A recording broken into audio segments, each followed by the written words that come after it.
హ్యాపీగా మీరు మీ కూతుర్ని అల్లుణ్ణి మీ ఇంటికి తీసుకెళ్ళిపోండి. అది రానంటుంది. దానికి నేనేం చేయాలి పిన్ని? 1 minute. హారిక,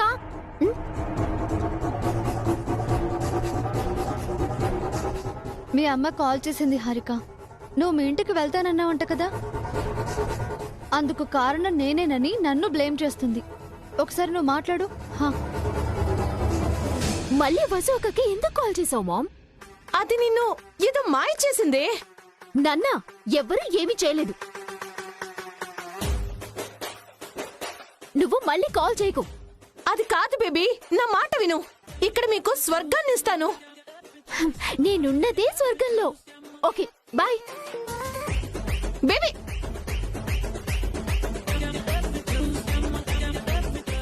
సారీ అక్క, మా మామ్ నిన్ను తప్పుగా ఏమైనా అనుంటే క్షమించు. It's okay Harika. నీకు మీ ఇంటికి వెళ్ళాలని ఉంటే వెళ్ళు. ప్లీజ్ అక్క, ఇక విషయాన్ని మర్చిపోండి. వాళ్ళు వెళ్ళమంటున్నారు కదే, వెళ్ళొచ్చుగా. మీ అమ్మ కూడా రమ్మని బతిమలాడుతోందిగా. రమ్మనటానికి మా మామ్ ఎవరు, పొమ్మనటానికి వీళ్ళెవరు? ఇది నా ఇల్లు, నేనిక్కడే ఉంటాను, ఎక్కడికి వెళ్ళను.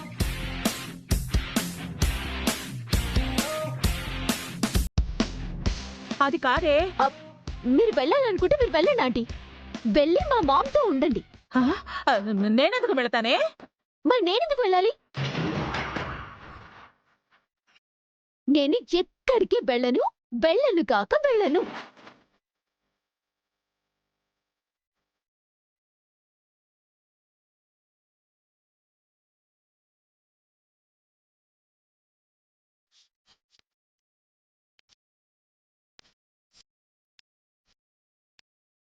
అంతా కలిసి దాన్ని పిచ్చిదాన్ని చేశారుగా. మాయల మరాఠీలు మీరు, పెద్ద దగాకోర్లు. ఏంటే నీకు కూడా స్పాట్ పెట్టమంటావా?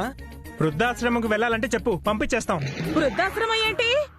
అనాథాశ్రమానికి వెళ్ళడానికి నువ్వేమైనా అమ్మాయివా? ఆంటీవి కూడా కాదు. నన్నేమైనా అనండి, నా వయసును ఏమైనా అన్నారంటే మాత్రం నేను ఊరుకోనా. పైన మావయ్య వెయిటింగ్ అంట, నువ్వు వస్తే వెల్కమ్ చెప్పడానికి రెడీగా ఉన్నారు. నేనంత తొందరగా పోవాలని అనుకుంటున్నావేంట్రా? ఉండి మాత్రం ఏం ఉద్ధరిస్తావే నువ్వు?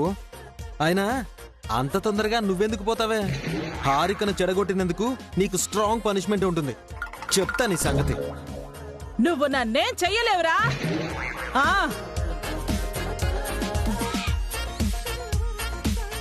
మొత్తానికి హారిక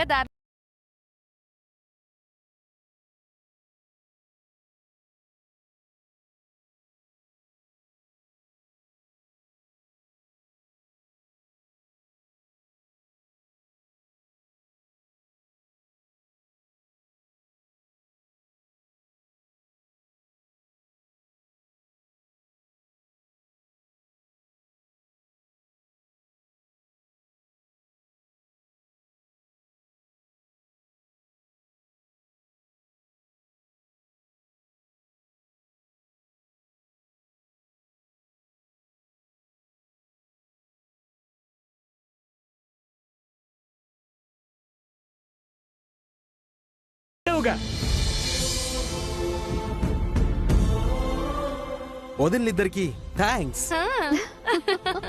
అనయ్య నీకు cheers.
మీరెప్పుడొచ్చారు?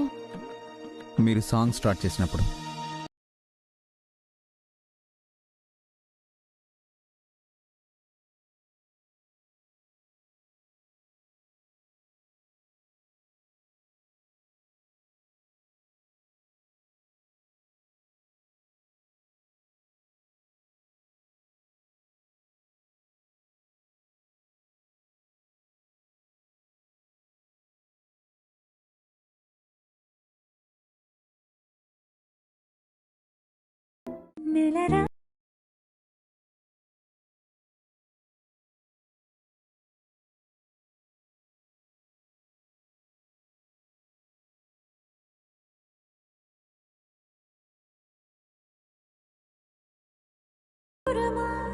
మీరు పాడతానని చెప్పి నా వాయిస్ వినిపిస్తున్నారేంటి? ఎప్పుడు రికార్డ్ చేశారు? ఇప్పుడే. మీరు ఇలాంటి పనులు కూడా చేస్తారా? వాయిస్ బాగుంది కదా, అప్పుడప్పుడు వింటూ రిలాక్స్ అవ్వచ్చని రికార్డ్ చేశాను. మీకు సాంగ్స్ వినే తీరిక కూడా ఉంటుందా? చాలా హ్యాపీగా ఉన్నట్టున్నారు. ఏం చేశారు? నేనే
అంతా వివరంగా చెప్పాడు.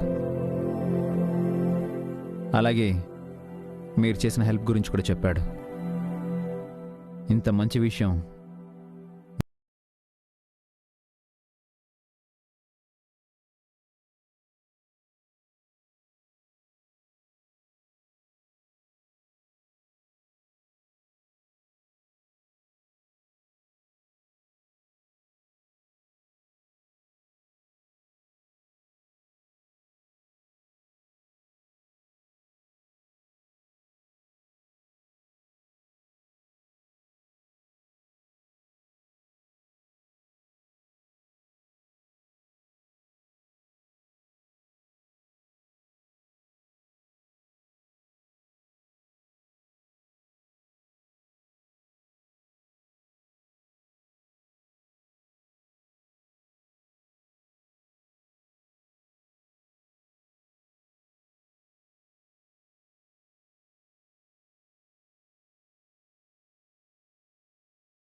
హారికకి పనులన్నీ చెప్పాను, కానీ తన వల్ల కాలేదు.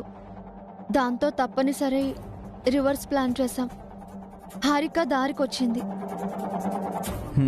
నాకు తెలియకుండా ఇంత చేశారన్నమాట.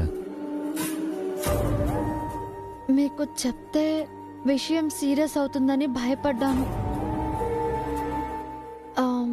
అత్తయ్య మావయ్యలకి తెలిస్తే కోపడతారు, అందుకే సీక్రెట్గా చేయాల్సి వచ్చింది. అంతా మీరనుకున్నట్టే జరిగింది, కానీ అలా కాకుండా రివర్స్లో అయి ఉంటే?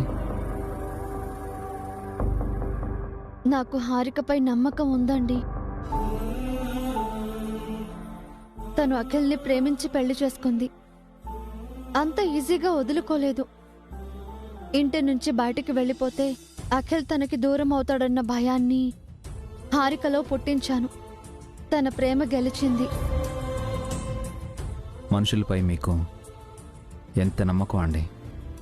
మనుషులే మనుషుల్ని నమ్మాలి కదండి.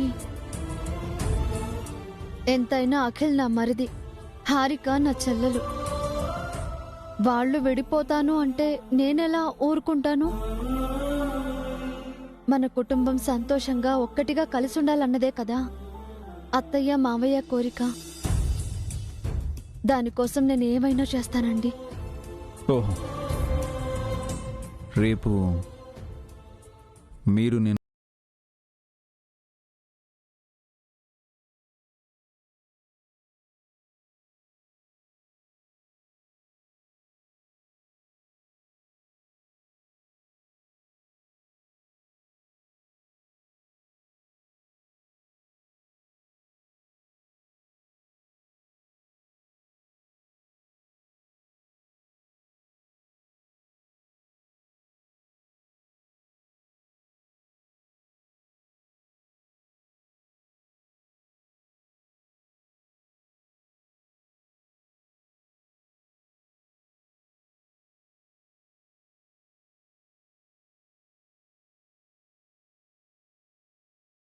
లేకుండా నాతో చెప్పకుండా అలాంటి కండిషన్కి మీరు ఎలా ఒప్పుకున్నారండి? అంతదాకా ఆలోచించలేదండి. వస్తే ఏం చేసేవారు? అది నేను ఆలోచించలేదండి. అంటే మీ మరిది చెల్లెల గురించి మాత్రమే ఆలోచిస్తారు, నా గురించి ఆలోచించరన్నమాట.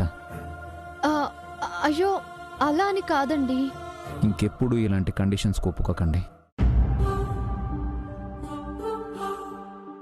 మనం విడిపోవాలన్న ఆలోచన మాటల్లోనే కాదు, కలల్లో ఊహల్లో కూడా రాకూడదు. నేను మీకు, మీరు నాకు అవసరం కాదు. మనం ఒకరికొకరం తోడు. నేను మీ పక్కనున్నాను అన్న ధైర్యం మీకుండాలి. మీరు నాకు తోడుగా ఉన్నారన్న సంతోషం నాకుండాలి.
నువ్వు వంట చేస్తున్నావేంటోదినా?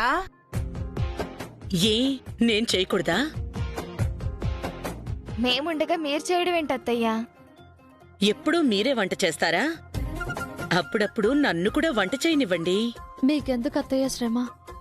మేముండగా మీరు కష్టపడటం ఏంటి? వంటేమైనా నాకు కొత్త వసు, అలవాటైన పనే కదా. పావని వచ్చినప్పటి నుంచి నువ్వు వంటగదిలోకి రాలేదు కదా వదినా? అమ్మో, అయితే ఈ పొంగలి ఎలా ఉంటుందో ఏంటో. అమృతంలా ఉంటుంది. ఆ విషయంలో మీకెవరికీ ఎలాంటి అనుమానం అవసరమే లేదు. అవునత్తయ్య, మీ చేత్తో ఏం చేసినా అమృతమే. ఈ రోజు మనందరికీ అత్తయ్య చేతి వంట తినే అదృష్టం దక్కిందన్నమాట. మీరందరూ నాకొక మాట ఇవ్వాలి. ఏంటత్తయ్యా? ఈ పొంగలి నేనే చేసినట్టు మీ మావయ్యకి గాని, భాస్కర్కి గాని, అభికి గాని, అఖిల్కి గాని మీరెవ్వరూ చెప్పకూడదు. ఎందుకనత్తయ్యా? పొంగల్ తిన్న తర్వాత ఇది చేసింది నేనేనని వాళ్ళు గుర్తుపట్టాలి, అందుకని. ఊరుకో వదినా, నువ్వు వంట చేసి ఎన్ని సంవత్సరాలైంది? ఇప్పుడు ఇది తిని నువ్వే చేసావని వాళ్ళెలా చెప్పగలరు? అవునత్తయ్య, వాళ్ళు మీ రెసిపీని టేస్ట్ ని ఎప్పుడూ మర్చిపోయి ఉంటారు. భార్య చేతి వంటని భర్త, అమ్మ చేతి వంటని పిల్లలు ఎన్ని సంవత్సరాలైనా మర్చిపోరు. ఈ రోజు ఉదయం మధ్యాహ్నం తింది రాత్రికే మర్చిపోతున్నారు. అలాంటిది సంవత్సరాల తర్వాత తింటున్న తిండి రుచిని ఎలా గుర్తుపడతారు వదినా? గుర్తుపడతారనే నా నమ్మకం. నాకు కూడా నమ్మకం ఉందత్తయ్యా. అది చూద్దాం, వాళ్ళని పిలవండి.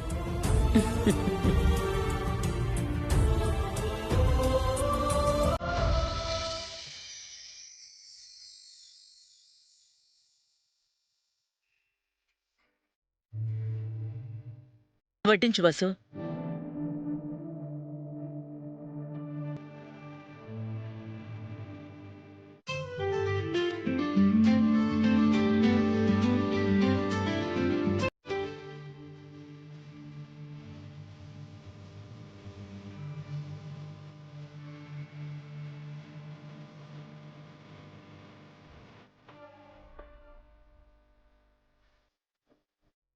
జయంతి, మీరిద్దరూ తినరా? మేం తర్వాత తింటాం, మీరు తినండి. నేను వదినా ఒకేసారి తింటాలే అన్నయ్య, మీరు తినండి తినండి.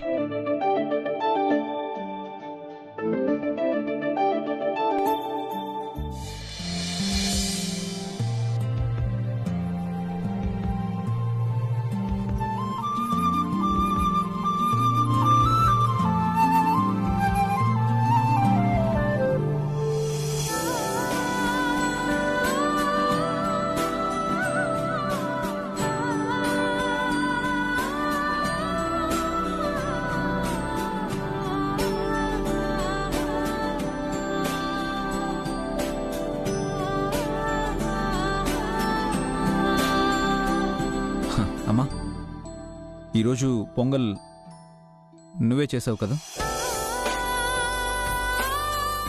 అవునమ్మా, చాలా రోజుల తర్వాత నీ చేతి రుచి చూస్తున్నాం. అప్పుడు ఎలా చేసావో ఇప్పుడు కూడా అలాగే చేసావమ్మా. కొంచెం కూడా టేస్ట్ మారలేదు.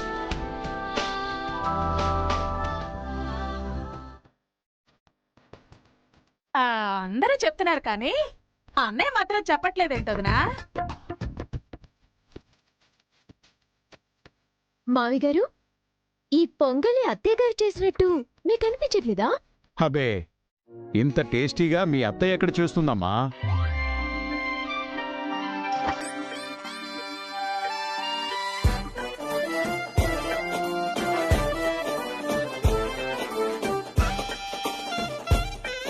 ఇది పావనినో వసూనో చేసుంటారు. లేదు నాన్న, ఇది అమ్మ చేసిన పొంగలే. తను ఎలా చేస్తుందో నాకు తెలీదా? తను ఖచ్చితంగా చేసి ఉండదు. మీరు పొరపాటు పడుతున్నారు నాన్న. అమ్మకు తప్ప వేరే వాళ్ళకి ఇంత టేస్టీగా చేయడం రాదు. ఏ, పావని వసూలు మీ అమ్మకంటే బాగా చేయరా? వదిన్లు బాగా వంట చేస్తారు, కానీ అమ్మ ఇంకా బాగా చేస్తుంది కదా నాన్న. మీ అమ్మ వంటింటి మొహం చూసి కొన్ని సంవత్సరాలైంది. ఇప్పుడు తనకు సరిగ్గా కాఫీ చేయడం కూడా రాదు. పొంగలి చేసిందంటే నమ్మాలా? నమ్మకండి. పిల్లల ముందు నన్ను అవమానిస్తారా? మీకెంత చేసి పెట్టినా నేను మీకు లోకువే. చెప్పానుగా వదినా అన్నయ్య నమ్మడని. ఈ పొంగల్ చేసింది అత్తయ్య గారి మావయ్య. మీకోసమని మాకంటే ముందే లేచి చేశారు. తెలుసమ్మా, వీళ్ళు పొంగల్ నోట్లో పెట్టుకొని వాళ్ళ అమ్మ చేసిందని చెప్పారు. కానీ నాకు వాసన రాగానే తనే చేసిందని అర్థమైంది.